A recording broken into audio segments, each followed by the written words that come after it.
નમસ્કાર, આપ જોઈ રહ્યા છો નેશન પ્લસ ન્યૂઝ. હું છું આપની સાથે હિતલ ભગત. વડોદરાના રણોલી વિસ્તારમાંથી એસઓજીએ ગેસ રિફિલિંગ કૌભાંડનો પર્દાફાશ કરી 10ને ઝડપી પાડી વધુ કાર્યવાહી હાથ ધરી છે. વડોદરાના રણોલી ખાતે ઇન્ડિયન ગેસ એજન્સીના ગોડાઉનની આડમાં શ્રીનાથજી ભારત ગેસ એજન્સીના સુપરવાઇઝર અને અન્ય કેટલાક લોકો કોમર્શિયલ ગેસ સિલિન્ડરમાંથી પાઇપ વડે ગેસ કાઢી ખાલી બોટલો ભરવામાં આવતા હોવાની બાતમી એસઓજીને મળી હતી. જે બાતમીના આધારે એસઓજીની ટીમે દરોડો પાડ્યો હતો.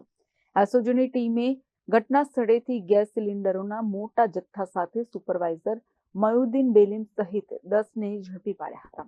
એસઓજીની ટીમે મયુદ્દીન બેલીમ, ધર્મેશ રાવળ, અરવિંદભાઈ રાવળ, મહેબૂબ મલેક, ઇમરાન શેખ, નિલેશ સોમવંશી, સોહિલ પરમાર, શબ્બીર મિયા મલેક, સલમાન ચૌહાણ, લતીફ મિયા મલેકની ધરપકડ કરી હતી.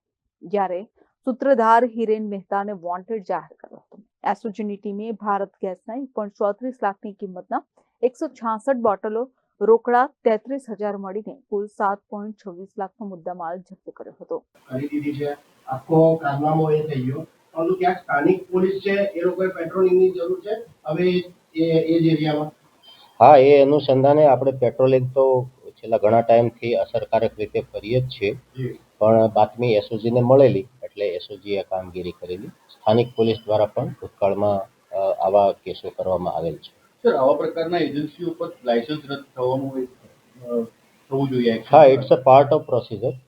એ તપાસના કામે એજન્સીના રિલેટેડ જે કંઈ લખવાનું થતું હશે સુપિરિયર અધિકારીને અથવા ઓથોરિટીને લાયસન્સ રદ કરાવવા સુધીની જે એ માટે પોલીસ પ્રતિબદ્ધ છે.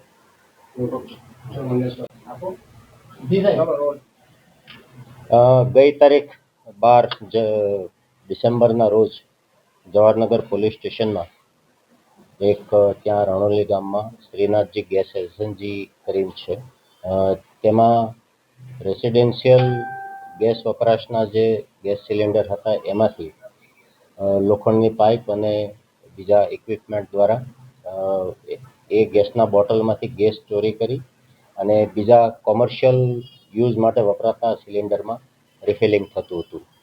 આ બાબતની બાતમી એસઓજીને મળેલ હતી અને એસઓજીએ ત્યાં રૂબરૂ જઈ અને જે સ્થળ બતાવ્યું છે તે સ્થળ ઉપર છાપો મારતા ત્યાંના 10 કર્મચારી અને જે આ બધું કામ કરનારા હતા તે માણસો મુદ્દામાલ સાથે પકડાઈ આવેલ છે. કોમર્શિયલ ગેસ સિલિન્ડરના બોટલમાં ગેસ ભર્યા પછી એનું રીપેકિંગ અને રીસીલિંગ પણ એ લોકો ત્યાં જ કરતા હતા. આ અનુસંધાને જવાહરનગર પોલીસ સ્ટેશનમાં ગુનો રજીસ્ટર થયેલો છે અને આગળની તપાસ પોલીસ સબ ઇન્સ્પેક્ટર NN ઝવેરી ચલાવી રહ્યા છે. હા, અત્યારે એ તપાસ ઉપર છે.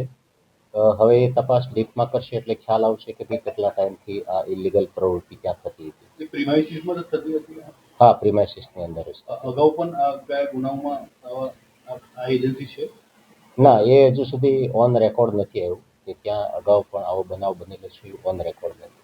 સાહેબ, આ કેટલું ગંભીર પ્રકારનો ગુનો છે, કારણ કે આવી રીતે ગેસ ચોરી કરતા એ વખતે બ્લાસ્ટ થાય ત્યારે પણ કેટલા લોકોના જીવ જઈ શકે. હા, ગંભીર બાબત તો છે જ.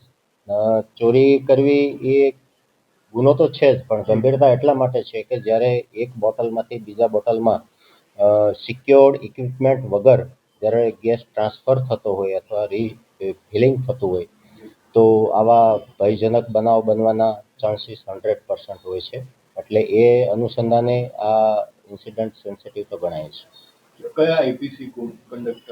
હા, BNS પ્રમાણે આપણે એમના વિરુદ્ધ ગુના દાખલ કરેલા છે. BNSમાં જે છે એક તો આવશ્યક ચીજવસ્તુ ધારા હેઠળ એમના વિરુદ્ધ ગુના દાખલ કરેલા છે અને 316, 4, 318, 5 અને 120B અનુસંધાને આપણે એમના વિરુદ્ધ ગુના દાખલ કરવામાં આવેલ છે. કુલ કેટલા આરોપી છે સાહેબ અને કુલ આરોપી કુલ અત્યારે 10 પકડાયા છે. એમાં 7 વડોદરાના છે એક આણંદનો છે અને 2 પંચમહાલ જિલ્લાના છે. એક આરોપી પકડાયો નથી, એ પણ બરોડાના છે. કુલ આરોપી અત્યારે 11 છે, એમાંથી આપણા હાથ ઉપર 10 છે. મુદ્દામાલ જે છે એમાં એક ટેમ્પો રિક્ષા છે, પછી કોમર્શિયલ અને રેસિડેન્શિયલ જે બોટલ હતા કોમર્શિયલ, એ એમના ખિસ્સામાંથી રોકડ જે કબજે કરી છે એ ત્રણેય 9 જણા કે 10 જણા જે એમની પાસે મોબાઈલ એ મળી કુલ 7,26,000 જેવો મુદ્દામાલ પોલીસે સીઝ કર્યો છે. સાહેબ, આ ખૂબ સારી વાત છે. Bureau report Nation Plus news Vadodara.